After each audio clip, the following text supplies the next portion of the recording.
if anyone thinks about this as much as I do, but as African kids living in the States, when we have kids and stuff, how are we going to keep our culture alive to like the extent that our parents did when they came to the States? Because it's like, you know, a lot of us can just like understand our language but not speak it. So it's like, how do we now transfer that to our kids?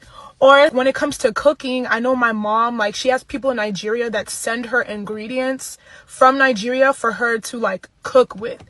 When I get older and I have my own kids, who's going to be shipping me stuff from Nigeria? Who over there is going to be sending me the stuff that I need to cook? Or it's like traditions, for example, kolana, the tradition of, you know, serving kolana at the hall parties.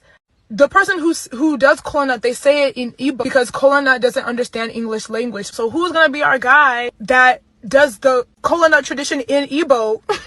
I just feel like our culture is getting like so watered down because it's like not all of us were taught everything about, you know, African culture, what to do. And it's just like kind of sad because like, dang, what's going to happen with our kids? How much of the culture is going to get passed down to our kids? And then from our kids, how much is going to be passed down to their kids? Does the culture kind of end with our kids or like their kids? Because like, you know what I mean? Like, I don't know. It's just kind of sad. Like, how do we fix that?